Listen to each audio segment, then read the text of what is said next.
이 찬양 너무나 감사드립니다. 오늘 우리가 함께 나눌 말씀은 디모데전서 1장 12절에서 17절까지의 말씀이고, 오늘 말씀의 주제는 은혜로 받은 직분입니다. 그래서 오늘 찬양하고 참 부합하다는 생각이 들었습니다. 오늘 이제 저희는 인천양문교회 설립 42주년을 맞이하여서 감사 예배로 하나님께 영광을 올려드립니다. 제가 올해로 이제 만 나이로 지금은 41살이고 8월이 되면 제가 42살이 됩니다. 네, 어떤 분이 볼 때는 벌써 42이야, 또 어떤 분은 어리네, 뭐 여러 가지 생각이 있으실 거예요. 제가 생각해 보니까 42주년이라는 시간이 제 나이하고 한번 생각해서 보면 그 안에 얼마나 많은 우여곡절이 있었는가, 뭐 그런 생각이 저에게는 들었습니다. 참으로 긴 시간이다라고 생각이 들었어요. 인생살이 42년이면 어마어마하잖아요. 그런데 단순히 그냥 교회에 힘든 일이 있었다, 어려운 일이 있었다, 굴곡이 많았다라는 그런 느낌보다 저에게 들었던 것은요, 동시에 얼마나 많은 하나님의 은혜가 있었을까라는 그런 마음이 들었습니다. 하나님이 이곳에 교회를 세우시고 이곳에 수많은 성도들을 또 보내주시고 이곳에서 하나님의 복음을 증거하고 또 영혼을 살리는 그 모든 일에 얼마나 많은 은혜를 베푸셨을까라는 그런 생각에 참 마음이 울컥거리면서 또 감사한 그런 마음뿐입니다.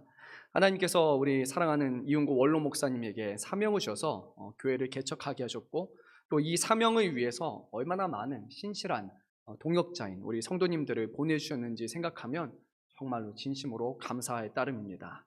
오늘 우리가 42주년을 기념하면서 또 이제 2부 시간에, 말씀 이후의 2부 시간에는 하나님께서 우리 교회를 세우신 직분자들 또 그 수고한 것들을 우리가 치하는 그런 시간을 갖습니다. 그때 정말 이분이 그동안 교회 안에서 하나님 앞에 얼마나 또 열심히 수고하고 했는지 우리가 다 알 수는 없지만 그 하나님께서 세우셨고 하나님께서 놀랍게 일하셨음을 우리가 기억하면서 정말 전심을 다해서 또 그렇게 기뻐하고 또 이렇게 치하는 시간을 가지면 좋을 것 같습니다. 오늘 사도 바울은요, 그의 사랑하는 영적 아들 디모데에게 보내는 편지에서 하나님께서 자기에게 맡긴 직분에 관해서 말씀하면서 먼저 하나님 앞에 감사를 올려드렸습니다. 하나님 앞에 주신 사명이 너무나 감사하다라고 그렇게 고백을 했습니다. 여러분은 어떠십니까? 지금 우리에게 주시는 사명, 어떻게 이것에 대해서 감사함을 갖고 계십니까? 나를 하나님의 자녀로 삼으신 것뿐만이 아니라 교회에서 하나님을 섬기는 사람으로 세우셨다는 것, 그것에 대해서 지금 감사함이 있습니까? 또 봉사자로서 다양한 직분 우리에게 주셨는데 그것에 대해서 참 감사하다라고 이렇게 여기십니까? 사도 바울에게 맡겨진 사명을 볼 때요, 그런데 세상의 기준으로는 그렇게 감사할 만한 것은 아니었습니다. 왜냐하면요, 사도 바울은 오히려 예수님 믿기 전에 더 대단한 사람이었기 때문이에요. 그는 그 당시에 이스라엘에 양대 산맥이라고 하죠. 두 명의 아주 유명한 그런 랍비가 있었는데, 가말리엘과 그리고 힐렐이라는 랍비가 있었는데, 그 중에 한 명, 바로 가말리엘의 문화에서 율법을 배웠던 사람이었고, 뿐만 아니라 그 당시에 유대인들이 율법으로는 가장 의로운 사람이라고 불렀던 바리새인이기도 하였으며, 그리고 이스라엘의 대표라고 할 수 있는 산헤드린의 공회의원이었고, 또 그는 로마 시민권을 가진 그런 특별한 사람이었습니다. 즉 사도 바울은요, 당대 유대인들의 사회에서는 가장 주류라고 부를 수 있는, 손꼽히는 그런 사람이었던 것이죠. 그런데 그가 다메섹 도상에서 예수님을 믿는 사람들을 박해하러 가는 중에 오히려 예수님을 만나게 되었고, 예수를 박해하는 종교적인 유대인에서 이제는 참 유대인으로 변화되었고, 뿐만 아니라 예수님의 사도로서, 이방인을 위한 사도로 그는 보내심을 받게 됩니다. 그리하여서 그는 자신의 모든 명예, 자신의 신분, 자신의 지식조차도 다 하나님 앞에 배설물처럼 여긴다고 고백하고, 오직 십자가의 도만을 자랑하겠다, 그리고 예수님의 복음을 위해서 사는 그런 하나님의 사람이 되었습니다. 매를 맞아서 죽을 뻔하고, 그리고 시체인 줄 알아서 사람들이 성 밖에 버렸지만 거기서 다시 일어나서 그가 성 안으로 들어가서 또 복음을 전하기도 했고, 사명을 감당하는 중에 오해를 받아서 오해를 해명하기 위해서 예루살렘으로 또 가야 하기도 했고, 자기가 이곳이 하나님의 뜻이라고 생각하면서 열심히 사명을 감당하는데 하나님이 그곳이 아니다, 저쪽으로 가라라고 했을 때 그는 또 하나님 앞에 순종하며 자신의 진로를, 인생을 바꾸는 그런 우회에서 또 선회해야 하기도 했습니다. 그 수많은 어려움 가운데, 수많은 역경 속에서도 오늘 사도 바울은요, 이렇게 고백합니다. 하나님께 감사하다라고 말합니다. 세상의 어떤 명예와 직분이 아니라 예수 믿어서 죽을 뻔하고 예수 믿어서 모욕당하고 예수 믿어서 고난당했는데 도리어 하나님께 감사하다라고 그런 고백을 합니다. 사랑하는 성도 여러분, 오늘 우리 주님께서 우리 모두에게 주신 그 직분을 사도 바울과 같은 마음으로 여기시길 바랍니다. 직분을 줘서 힘들다, 괴롭다, 왜 나에게 이것을 주셨느냐라는 것이 아니라 하나님이 주신 직분이라고 이것을 감사히 여기고 하나님 앞에 이 맡겨진 사명을 감당할 수 있기를 소망합니다. 오늘 말씀에서 사도 바울은요, 하나님께서 자신에게 이 직분을 맡기신 이유가 가진 지식이 많아서, 아니 로마 시민권자여서, 아니면 사람들 앞에 인정받을 만한 그런 사람이어서가 아니라 단 한 가지라고 말합니다. 하나님께서 자신을 충성되이 여기셔서 라고 그는 그렇게 고백합니다. 다른 것이 아닙니다. 하나님의 사명에 충성되고 신실한 것 하나만을 보시고 하나님께서 그에게 사명을 주셨다는 겁니다. 사도 바울은 고린도전서 4장 2절에서 이렇게 고백합니다. 그리고 맡은 자들에게 구할 것은 충성이니라. 아멘. 하나님께서 우리를 하나님 앞에 신실한 사람이라고 여기셔서 우리를 사명을 감당하는 사람으로 세우셨다는 것입니다. 우리가 직분을 감당하다 보면요, 때로는 내가 왜 직분 맡아서 내가 이런 사서 고생을 하고 있는가, 그런 생각을 하시는 분들도 그런 때가 있습니다. 그리고 어떤 분들은 내가 좀 부족한데 이 직분을 맡아도 되는지 또 그것을 생각하는 분도 있어요. 다양한 이유로 사역을 감당하다 보면, 열심히 직분 감당하다 보면 마음이 약해지기도 하고 또 시험에 들기도 하고 참 어려운 일들이 많습니다. 그럼에도 불구하고 우리에게 이 사명을 맡기신 이유는 단순히 우리의 어떤 뛰어남이나 우리가 교회를 오래 다녀서가 아니라 하나님께서 바로 우리가 하나님 앞에 신실한 자이라는 것을 하나님께서 먼저 믿으셨기 때문에 우리를 세우셨다라는 것입니다. 여러분이 지금 직분을 맡으셨다라는 것은요, 하나님이 여러분을 믿어서 여러분이 신실한 자로 여기셔서 여러분에게 교회를 감당하는, 교회를 세우고 지키는 놀라운 사명을 주셨다라는 것입니다. 하나님의 믿음에, 하나님의 기대에 부합하는 그런 사명, 그 자리를 끝까지 지키시기를 제가 오늘 여러분에게 권면합니다. 장로님으로 또 안수지사님으로 권사님으로 직분을 주셨습니다. 또 이 자리에 계신 다른 분들 다양한 직분을 우리에게 주셨죠. 또 저는 정말 부족한 사람이지만 또 하나님 앞에 목사라는 그런 무거운 그런 중책을 주셨어요. 봉사하고 섬기는 자로서 정말 많은 분들이 다 이 자리에 나와 계십니다. 오늘 찬양대 섬기고 뒤에 보이지 않는 곳에서 방송으로 섬기고, 오늘 앞에 청년분들 이 찬양 한 곡 하기 위해서 연습하고 어제 추운 날씨에도 와서 찬양 준비하고 하는 것 참 보면서 얼마나 이쁘고 아름답습니까? 네, 하나님께서 이 모든 섬김을 주신 것이 다른 것이 아니라 우리가 뛰어나서 우리가 잘해서가 아니라 우리가 대단한 사람이어서가 아니라 하나님 앞에 충성되어 신실할 것, 그거 하나만을 기대하시고 우리를 세우셨다는 겁니다. 그러니까요, 우리가 그 하나님을 바라보면서 맡겨진 사명을 충성되게 신실하게 온전히 행하시길 소망합니다. 그러면 나머지 부족한 것은 우리 하나님이 이끄시고 채워주시는 겁니다.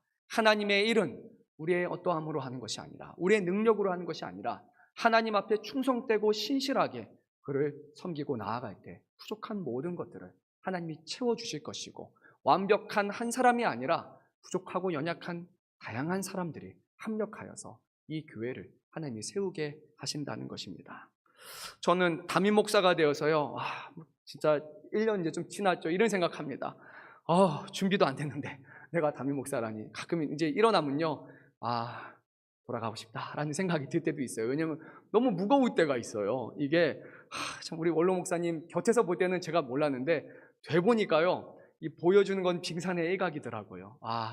마음 편히 이렇게 밥도 잘 안 넘어갑니다. 그냥 뭔가 오늘도 전화가 오지 않을까, 오늘도 어려운 일이 있다고, 오늘 또 누가 아프다고 오지 않을까, 오늘 또 어떤 사건이 일어나서 장례가 일어나지 않을까, 늘 그런 생각을 합니다. 일정이라는 게 있지만 없어요. 언제든지 뭐가 일어날 수 있기 때문이에요. 뿐만이 아니라 모든 일에 책임을 져야 되기 때문에 참 그것이 너무나 무겁기만 합니다. 그래서 소화도 잘 안 되는 것 같아요. 특히 주일은요, 정말 소화가 잘 안 돼요. 염려도 참 많아요. 하나님께서 세우셨는데 더 좋은 사람 돼야 되는데, 더 열심을 다해야 되는데 차가 너무나 부족해서 정말 하나님의 교회를 지금 부흥시키지 못하고 그렇게 하고 있는 건 아닙니까? 마음이 참 무겁고 내려놓고 싶을 것 같은, 뭐 내려놓을 수는 없지만 막 그런 마음이 들 때가 정말 있어요. 욕심도 있고 막 이렇게 하고 싶은데 안 되니까 그럴 때마다 참 어떻게 해야 되나 그런 고민과 그런 염려가 있고, 무엇보다 하나님 앞에 참 송구합니다. 근데 이 말씀을 보면서 저에게 개인적으로 저에게 위로가 많이 됐어요. 왜냐하면 하나님께서 제가 뭐 내세울 것이 있어서 세운 것이 아니라, 저에게 어떤 역량과 능력이 있어서가 아니라 정말 벌레보다 못한 자, 티끌 같은 사람이지만 하나님이 우리를 믿으셔서 우리를 충성되이 여기셔서 저에게 직분을 주셨다는 것, 저에게는 정말 큰 위로가 되었습니다. 오늘 이 자리에 계신 우리 사랑하는 성도 여러분, 여러분에게 주신 그 사명 기쁘게 감당하시기 바랍니다. 하나님이 여러분을 사랑하시고 믿으시기 때문에 주신 사명이라는 거 기억하시고요. 정말 하나님 앞에 그 사명 온전히 감당하십시오. 이제 오늘 두 분 장로님이 은퇴하시고 두 분 안수지사님 또 세 분 권사님이 은퇴하십니다. 그런데 여기서 끝이 아니에요. 끝이 아닙니다. 이제 은퇴하고 나면 교회 나가는 거 아니고 이제 은퇴하고 나면 교회 마음대로 다니는 그런 거 아니잖아요. 우리에게 지금 맡겨준 그런 다양한 리더로서의나 그런 직분에 대해서는 우리가 은퇴를 하지만 복음을 증거하는 것과 교회를 세우는 것과 우리 그리스도를 자랑하는 그 사명은요, 우리 주님을 만날 때까지 계속해서 이어지는 것입니다.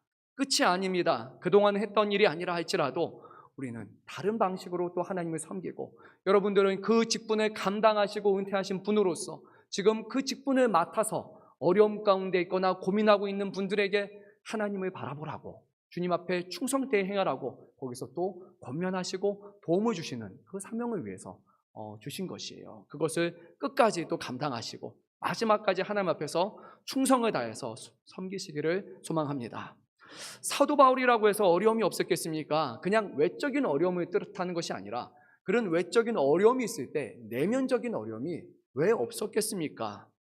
그러할 만큼 실족하게 할 만한 일이 얼마나 많았을까요? 얘기하지 않을 뿐이지 마음으로는 얼마나 괴롭고 힘들겠습니까? 그럼에도 불구하고 사도 바울이 끝까지 사명을 끝마칠 수 있는 그 이유가, 아니 그 원동력이 무엇이었을까요? 오늘 말씀을 보니까요, 사도 바울은 하나님의 은혜라고 이렇게 고백을 합니다.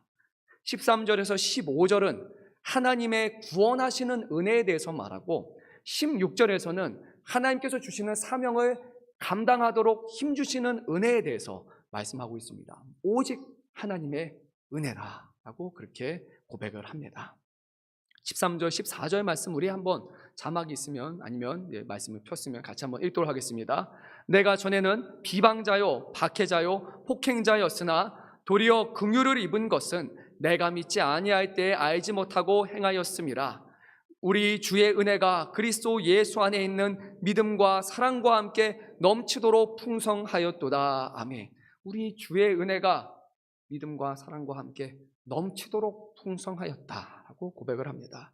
사도 바울이 예수님 믿기 전에는 어떤 사람이라고 스스로 고백합니까? 그는 자기가 예수 믿기 전에는 비방자요, 박해자요, 폭행자라고 그렇게 고백을 합니다.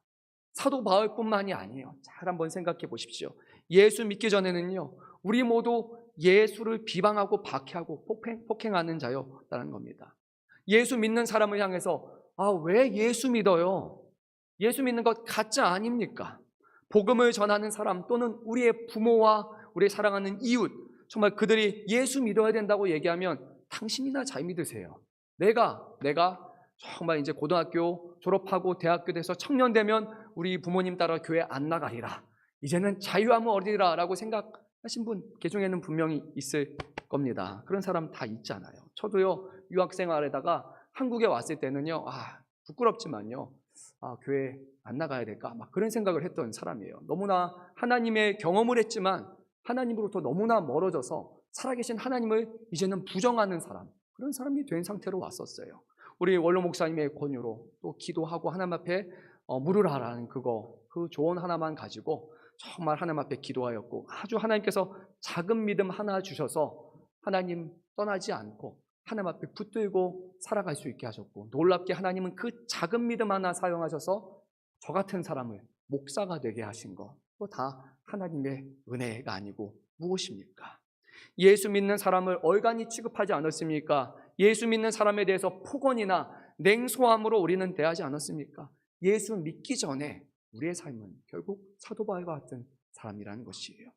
그런데 어떻게 이런 사람들에게 은혜를 주셔서 예수를 알고 예수를 믿게 하셨는지 그는 하나님의 이것이 은혜라고 그렇게 고백합니다. 사도 바울은 자기는 죄인인데 그냥 죄인이 아니라 죄인 중에 괴수라고 그렇게 고백해요. 죄인 중에 가장 머리라고, 그 사람이 바로 나라고, 예수를 박해하고 예수 믿는 사람을 죽였던 사람, 그 사람이 나라고, 예수님이 나를 만나 주신 것도 예수님 믿는 사람 죽이러 가는 중에 주님이 나를 만나 주셨다라고, 이 모든 것이 하나님의 은혜라고 사도 바울은 그렇게 고백합니다. 사랑하는 성도 여러분, 우리가 하나님의 사명을 감당함에 있어서 늘 가져야 되는 자세는 바로 이것입니다. 나는 예수 믿기 전에 죄인이라는 것이에요. 그리고 내가 예수 믿게 된 것은 바로 하나님의 은혜라는 것입니다. 이런 마음과 이런 자세로 우리가 하나님의 일을 할 때 우리는 하나님 앞에 온전히 하나님을 기쁘시게 하는 일을 감당할 수 있는 것이에요. 고난이 있을 때 나는 죄인이었습니다. 억울한 일 중에서도 나는 괴수입니다. 시험을 당해도 하나님의 은혜입니다. 그렇게 고백하며 사는 사람들이 하나님 맡겨진 사명을 감당할 수 있는 거예요. 사랑하는 성도 여러분, 우리 모두 죄인이고 우리가 예수 믿게 된 것, 우리의 믿음과 우리의 신앙과 우리의 열심이 아니라 하나님의 은혜라는 것 믿으시고 감사하시기를 바랍니다. 16절 말씀을 읽겠습니다. 그러나 내가 긍휼을 입은 까닭은 예수 그리스도께서 내게 먼저 일체 오래 참으심을 보이사 후에 주를 믿어 영생 얻는 자들에게 본이 되게 하려 하심이라. 아멘. 사도 바울은 16절 말씀에서 자신이 하나님의 긍휼하심, 곧 하나님의 자비로운 은혜를 받았다고 고백을 합니다. 이 은혜는 다른 것이 아니에요. 다른 믿는 사람들에게 본이 되게 하시기 위해서 나에게 정말 이 일을 감당할 수 있는 힘 주시는 은혜를 주셨다라고 고백을 합니다. 하나님은 사명을 맡기실 때 사명만 맡기시는 것이 아니라 사명을 감당할 수 있는 힘을 주신다는 것이에요. 그것이 하나님의 은혜입니다. 사명을 잘 감당할 수 있도록 하나님은 늘 우리를 도우시는 것이에요. 내가 좋은 목사가 되기 위해서가 아니라, 내가 좋은 장로, 좋은 집사, 좋은 권사가 되기 위해서, 내가 좋은 성도, 내가 좋은 리더가 되기 위해서가 아니라 내가 영생을 소유한 사람으로 다른 사람 앞에서 본이 되어서 하나님께 영광이 되기 위해서 우리에게 은혜를 주시고 우리에게 힘을 주신다는 겁니다. 사회가 어려울 때, 가정이 어려울 때, 교회가 어려울 때 실족하는 사람들이 있을 거예요. 교회 안에서 떠나는 사람들이 있을 거예요. 하나님은요, 사명을 주신 사람에게 그 자리를 지키게 하시고 그 자리에서 하나님을 영광되게 하십니다. 목적은 하나예요. 믿음이 어리고 약한 사람들에게, 구원이 없는 사람들에게 본이 되게 하시기 위함이에요. 하나님을 믿는 사람은 이런 어려움 가운데서도, 이런 힘든 상황 가운데서도 하나님께 감사하고 하나님께 찬양하고 오히려 하나님 앞에 더 기도하고 하나님 앞에 수고한다는 것을 우리로 하여금 보여주고 나타내게 하셔서 저것이야말로 믿는 사람들의 삶이라고, 사명 감당하는 사람들은 다르다라는 것을 보이기 위해서 우리에게 직분을 주시고 힘을 주신다는 겁니다. 믿음이 약한 사람들, 믿음이 어린 사람들은 직분을 맡은 사람들을 보고서 예수 믿는 사람들의 삶이 무엇인지를 간접적으로 배웁니다. 주로 고난 중에서, 고난에 처한 상황을 보면서 이것을 배웁니다. 신실하게 하나님을 바라보며 믿음을 지키며 하나님께 감사하며 하나님 앞에 찬양을 하면서 살아가는 그 모습을 보면서 역시 다르구나, 저 사람은 정말로 예수를 믿는 사람이구나 라고 그것을 곁에서 본다는 것이에요. 우리의 자녀들도 우리의 부모의 믿음을 보면서 그 삶을 보면서 하나님의 살아계신지 아닌지를 본다는 것입니다. 그동안 하나님께서 우리 모두에게 하나님 일을 감당해야 하신 것, 특별히 오늘 은퇴하시는 우리 직분자분들에게 이 모든 일을 감당하게 하신 것, 하나님께서 은혜를 베풀어 주셨기 때문입니다. 또한 지금 사명을 감당하고 있는 모든 성도 여러분, 하나님께서 주신 그 은혜를 기억하시고 하나님 주신 사명을 끝까지 잘 감당할 수 있도록 삶 가운데 하나님의 은혜를 더하여 주십시오. 그렇게 우리는 사모하며 기도하며 나아가시길 소망합니다. 힘든 일이 있을 때 내 힘을 의지하지 마십시오. 하나님의 힘 주시는 그 은혜를 구하십시오.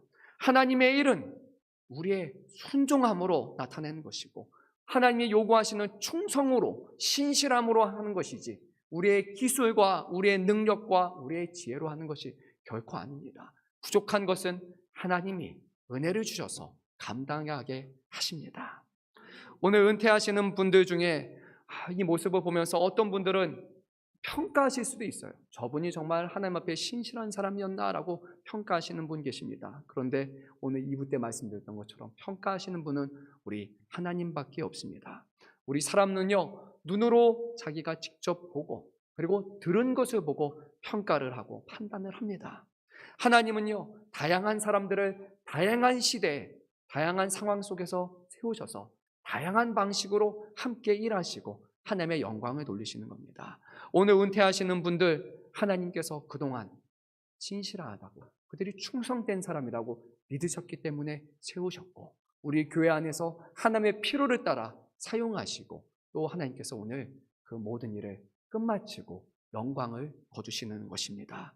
오늘 수고하신 모든 분들을 보면서 정말 그들의 노고와 수고함에 우리가 함께 치하면서 감사하시고 또 하나님께 모든 영광을 돌려주시며 뿐만 아니라 오늘 우리에게 주시는 그 직분을 기억하시면서 정말 우리가 이 주신 직분을 다 끝마치고 이 자리에 설 때 하나님 앞에 부끄러움이 없고 하나님 앞에 정말 피하고 싶은 자리다라고 말하는 것이 아니라 이 자리가 사모하는 자리가 되고 이 자리가 하나님께 영광을 돌리는 그 자리로서 우리 모두가 이 자리에 설 수 있기를 간절히 소망합니다. 하나님께서 우리 사랑하는 성도 여러분들을 사용하셔서 우리 금천양문교회를 끝까지 든든하게 세워나가실 줄로 믿습니다. 17절 말씀을 제가 읽고 마치겠습니다. 영원하신 왕 곧 썩지 아니하고 보이지 아니하고 홀로 하나이신 하나님께 존귀와 영광이 영원 무궁하도록 있을지어다. 아멘. 기도드립니다. 사랑과 은혜가 많으신 주님, 오늘도 주님께서 우리 교회를